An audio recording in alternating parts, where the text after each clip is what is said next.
नमस्कार, आपका स्वागत है। दोस्तों, गरुड़ पुराण में मृत्यु के बाद की एक ऐसी भयानक सच्चाई के बारे में बताया गया है जिसे सुनकर आपके भी रोंगटे खड़े हो जाएंगे।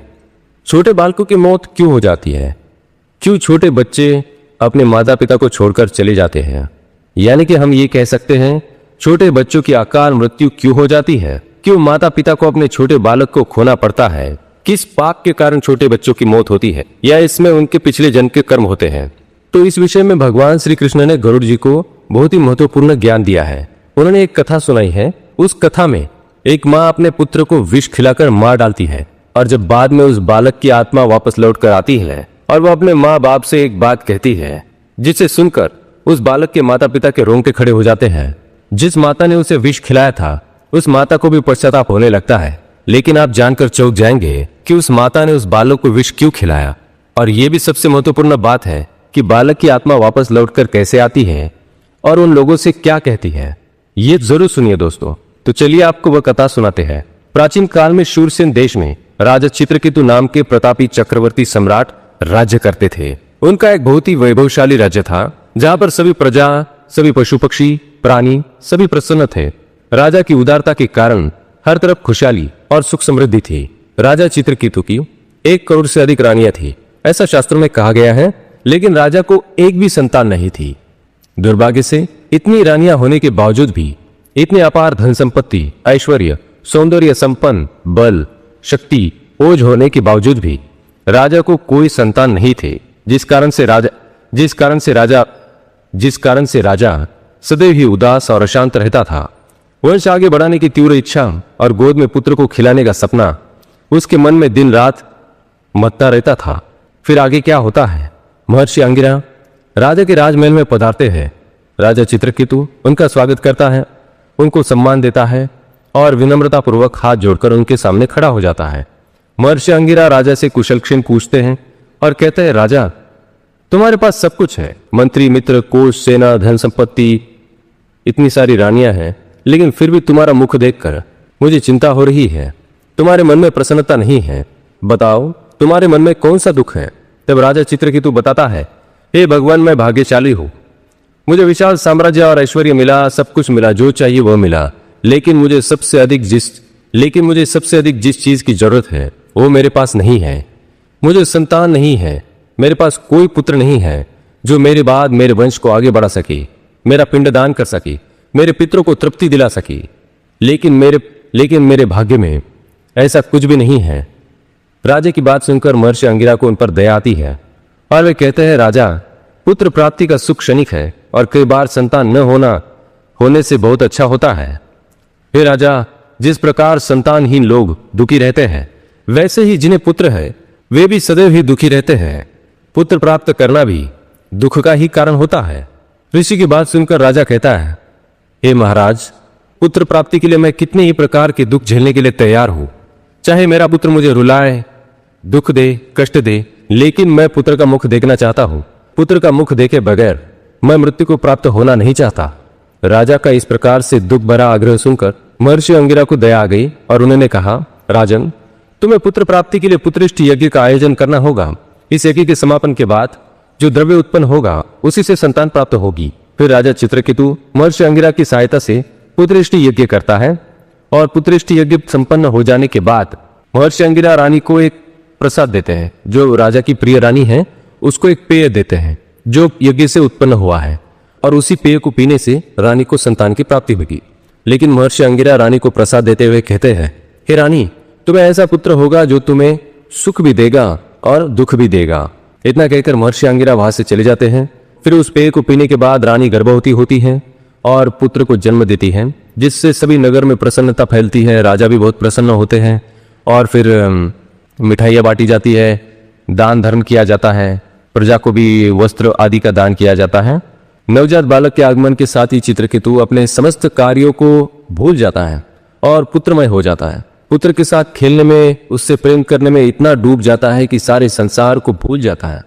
उसे पुत्र से इतना मोह हो जाता है कि वह बाकी सभी रानियों को, अपने कर्तव्य को, सबको भूल जाता है। उसकी प्रिय रानी कृतद्युति अपने पुत्र को लेकर बहुत ही प्रसन्न रहती थी। नन्हे शिशु की तोतली मुस्कान, कोमल स्पर्श, मधुर किलकारियां, चित्रकेतु के हृदय को अपार आनंद से भर देती थी। लेकिन जब राजा की अन्य रानियां इस दृश्य को देखती थी तो उनके मन में द्वेष और घृणा उत्पन्न होती थी। पहले से ही उनको राजा पहले की तरह उन्हें आदर सम्मान नहीं देता था, प्रेम भी नहीं करता था, यहां तक कि उनकी तरफ देखता भी नहीं था। इस प्रकार से राजा के द्वारा बार बार की जाने वाली अवहेलना से वो रानियां बहुत ही दुखी हो जाती है और उनके मन में द्वेष और नफरत का विष उत्पन्न होने लगता है। उनके मन में राजा और उसकी रानी के अलावा उस बालक के लिए मन में बहुत ही बड़ा बैर और क्रोध आने लगता है। उनके मन में बार बार यह आने लगता है कि काश किसी तरह से यह बालक मर जाए और राजा फिर से हमारी तरफ ध्यान देने लगे। लेकिन ऐसा नहीं होता है। फिर वही रानियां मिलकर एक योजना बनाती है कि उस बच्चे को मार डालेंगे। फिर एक दिन रानियां सभी मिलकर उस बालक के कक्ष में जाती हैं। जब वहां पर कोई नहीं होता है तो एक रानी दूध में जहर मिलाकर बालक को पिला देती है और वहां से चली जाती है। जैसे बालक दूध पीता है उसकी मृत्यु हो जाती है और वो वही जमीन पर पड़ा रहता है। कुछ देर बाद रानी कृतद्युति अपनी दासी को भेजती है कि बालक को लेकर आओ, उसे दूध पिलाना है। जब दासी बालक के कक्ष में जाती है तो देखती है कि बालक मरा हुआ जमीन पर पड़ा हुआ है। यह देखकर दासी थरथर कांपने लगती है और भागते हुए रानी के पास आकर उसे सारी हकीकत बता देती है। यह सुनते ही रानी का कलेजा फट जाता है और वह दौड़ती हुए अपने बच्चे के पास चली जाती है तो देखती है कि उसका बच्चा मरा हुआ जमीन पर पड़ा हुआ है। उसके अंदर से कोई प्रतिक्रिया, कोई हलचल दिखाई नहीं दे रही है। रानी कांपते हुए हाथ से अपने बच्चे को गोद में उठाती है और जोर जोर से रोने लगती है। उसका कोमल शरीर ठंडा पड़ चुका था और उसमें जीवन का कोई चिन्ह नहीं था। यह हृदय विदारक दृश्य देखते ही माता की ममता चीत्कार बनकर फूट पड़ी। कृतद्युति की आंखों के तारे को किसी ने छीन लिया था। रानी हाहाकार करती हुई मूर्छित होकर जमीन पर गिर पड़ी और उसका देह बिछावन पर पड़े पुत्र के शव के ऊपर लुढ़क गया। उनके वस्त्र और आभूषण बिखर गए, केश फूलों से सजे थे, संताप में उजड़कर बिखर गए। रानी के करुण विलाप की ध्वनि समूचे महल में फैल गई। उनकी चित्कार सुनकर दासियां, अंगरक्षक, सभी रानियां दौड़कर वहां चली आई। जिन्होंने यह पाप कर्म किया था वे भी बनावटी आंसू लिए दिखावे के लिए जोर जोर से रोने लगी, मानो उन्हें भी अति दुख हुआ। महल में हाहाकार मच गया। सेवकों ने तुरंत जाकर राजा को संदेश दिया।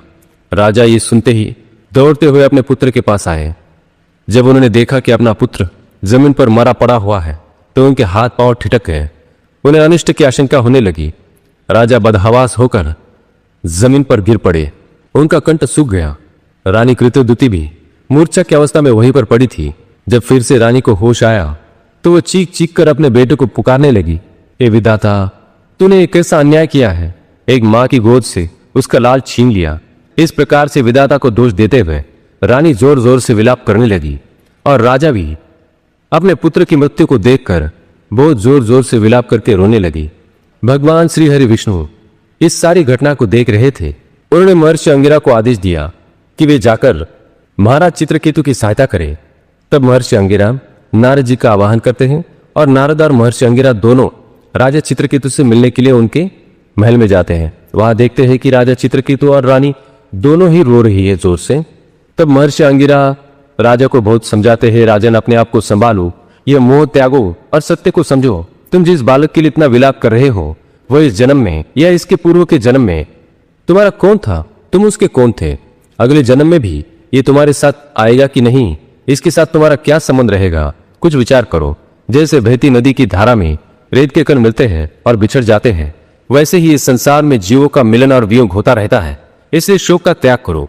महर्षि नारद ने भी समझाया, हे राजन, जीवात्माओं के संबंध जन्म जन्मांतर में बदलते रहते हैं। तुम जिससे पुत्र कहते हो वो पूर्व जन्म में किसी और का पुत्र था। इस प्रकार से नारद और महर्षि अंगिरा दोनों ही राजा को समझाते हैं। फिर कुछ समय बाद राजा को महर्षि अंगिरा और देवर्षि नारद के मुख से जो ज्ञान सुनने को मिला उससे उनके मन में जागृति हो जाती है। वो ईश्वर के सत्य को जान जाते हैं। उन दोनों के मुख से ज्ञान सुनकर राजा चित्रकेतु का संतप्त हृदय थोड़ा शांत हुआ। उनके मन में भगवत शक्ति जागृत हुई। उन्होंने अपने नेत्रों को पोंछा और दोनों महान ऋषियों को प्रणाम करके कहा, हे ऋषियों, आप कौन हैं? निश्चित ही आप ब्रह्म ज्ञानी हैं जो मुझे अज्ञानी पर कृपा करने के लिए यहाँ पर आए हैं। आपके दर्शन से ही मन को शांति मिलने लगी है। कृपया मुझे उपदेश देकर मेरे मन के अंधकार को दूर करें। इतना सुनने के बाद महर्षि अंगिरा और देवर्षि नारद राजा को और अन्य प्रकार का ज्ञान प्रदान करते हैं, जिसे आप हमारे ओरिजिनल वीडियो में देख सकते हैं जो हमारे चैनल पर उपलब्ध है। देवर्षि नारद क्या करते हैं, एक चमत्कार दिखाते हैं। उस बालक की आत्मा को उस स्थान पर बुलाते हैं और जब बालक की आत्मा उस स्थान पर आती है तो महल के सभी लोग देखकर चकित हो जाते हैं। ये क्या है? सचमुच का बालक जैसे जीवित खड़ा है, उसकी आत्मा चमक रही है, उसकी आत्मा से दिव्य प्रकाश आ रहा है और बालक को सभी और राजा रानी अवाक होकर उस परम चेतना की ओर देखने लगते हैं। फिर नारद जी उस बालक को कहते हैं, हे जीवात्मा, तुम्हारा कल्याण हो। देखो, ये तुम्हारे माता पिता है और ये तुम्हारे प्रियजन है। तुम्हारे वियोग में, तुम्हारे मृत्यु के बाद ये शोकाकुल होकर रो रहे हैं। तुम्हारी आयु अभी शेष है, अतः कुछ समय के लिए फिर अपने इस शरीर में प्रविष्ट हो जाओ और लौट आओ। अपने इन माता पिता का दुख दूर करो। नारद जी की वाणी सुनकर वहां पर उपस्थित सभी लोगों को लगा कि शायद ये बालक फिर से अपने शरीर में प्रवेश करेगा और अपने माता पिता को प्रसन्नता देगा। कुछ पल के सन्नाटे के बाद उस अदृश्य जीवात्मा से आवाज आई। वो बालक बोलने लगा, हे देवर्षि, आप किस माता पिता की बात कर रहे हैं? मेरे तो न जाने कितने जन्म बीत चुके हैं और असंख्य बार मैंने जन्म लेकर माता पिता पाए और मरकर उन्हें छोड़ा है। किस जन्म में ये लोग मेरे माता पिता थे, मैं इन्हें पहचानता नहीं हूं। इस प्रकार से वो बालक की आत्मा अनेक प्रकार की दिव्य और महत्वपूर्ण बातें बताती है, जिसे सुनकर दोस्तों आपको भी ब्रह्म ज्ञान प्राप्त होगा। इसलिए आप हमारा वो वीडियो जरूर देखें। जो उस बालक की आत्मा को ज्ञान था वो बताई गई है, उनको आपको अवश्य सुनना चाहिए। जब बालक ने अपनी सारी बातें कही तब नारद जी ने राजा को कहा, हे राजन, अब तुमने तो सुन लिया है। जिस बच्चे के मरे हुए शरीर के सामने तुम रो रहे हो, उसे वापस पाने के लिए प्रार्थना कर रहे हो, वो तो तुम्हें पहचानता भी नहीं है। राजा चित्रकेतु की आंखों से पश्चाताप और ज्ञान के आंसू बहने लगे।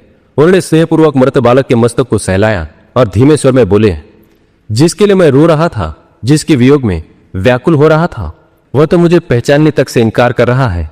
इस प्रकार से राजा को समझ में आता है कि मृत्यु के बाद कोई अपना नहीं है। जो भी जन्म लेता है वो कुछ समय के लिए आता है और फिर चला जाता है। रानी ने भी अपने मरे हुए बालक के मस्तक पर हाथ फिराया और कहा, प्रणाम बेटा, जाओ, तुम्हारी जहां गति हुई वहां सुखी रहो। इस प्रकार से वो बालक की आत्मा उन सभी को छोड़कर फिर से परम धाम को चली जाती है। तो दोस्तों, इस प्रकार से राजा चित्रकेतु को बहुत ही महत्वपूर्ण ज्ञान प्राप्त होता है। फिर महाराज चित्रकेतु नारद जी के आशीर्वाद से भगवान विष्णु के मंत्र का जाप करते हुए तपस्या करने लगते हैं। अनेक वर्षों के बाद तपस्या करने के बाद भगवान विष्णु उन पर प्रसन्न होते हैं और उन्हें बहुत ही महत्वपूर्ण ज्ञान देते हैं, जो आपको अवश्य सुनना चाहिए। आप हमारा वो वीडियो जरूर देखें। उसमें डायलॉग्स, स्टोरी, नरेशन और म्यूजिक के साथ बहुत ही आकर्षक तरीके से इस कथा को प्रस्तुत किया है। तो आप वो वीडियो जरूर देखिए। उम्मीद है आपको ये वीडियो, ये कथा पसंद आई होगी। वीडियो को लाइक जरूर करें और इसी प्रकार से कथा सुनने के लिए हमारे चैनल को सब्सक्राइब करें। आप सभी का धन्यवाद।